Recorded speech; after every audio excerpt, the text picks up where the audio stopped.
Ja, det er mig. Og Finn, du er jo en historiefortæller af 1. klasse. Det er rigtigt. Finns job det er at tage til forskellige skoler og fortælle historier, som kan inspirere deres stile og historier. Ja, nu skal du lige sige, at jeg også nogle gange tager ud til kraftafdelinger og børneafdelinger og fortæller en god lille historie en gang imellem. Det kan de godt lide, sådan nogle små børn der. Jamen, kan du ikke prøve at fortælle en historie? Så knipper jeg måske bagefter, det er meget sjovt. Det kan de godt lide, sådan nogle små børn, det kan de. Jamen, kan du ikke prøve at fortælle en historie? Det kunne jeg i hvert fald.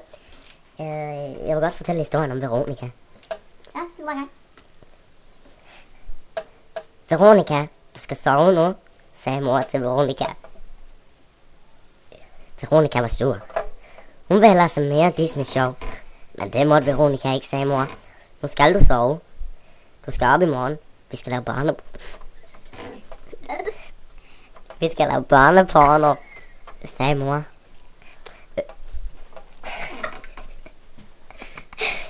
Tænkte Veronica.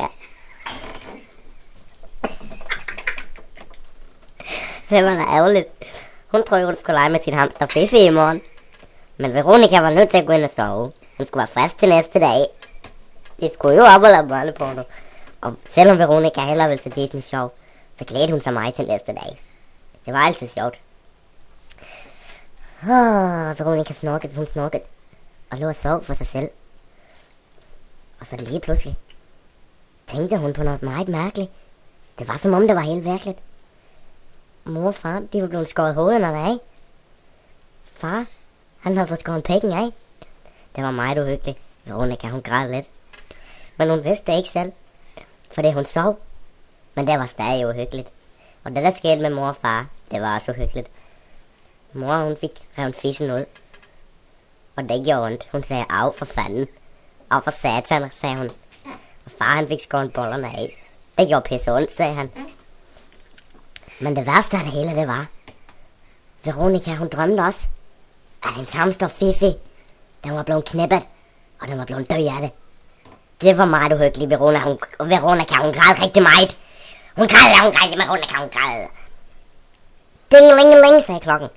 Puha, det var godt, at det hele bare var en drøm. Farmor, det var ikke død, og det var hendes hamster Fifi heller ikke. Men det var farmor. Hun har haft kræft i mange år, og det har lige været død her til morgen. Men Veronica, hun var da ligeglad. Hun var bare glad for at have sin mor og far, sin hamster Fifi igen. Veronica, hun var glad. Hun gik glad ned og spiste morgenmad, mens hun sang en lille sang. Jeg er en glad lille cowboy på Texas Brian. Jeg riger kaster med det så, det er jeg, der visker. Det var dejligt, de stadig var i live. Nu var Veronica klar til at lave børneporno. Sådan fortæller man en historie ordentligt. Ja. Det er sådan, man gør. Tak for det, og Selv tak skal du have. jamen,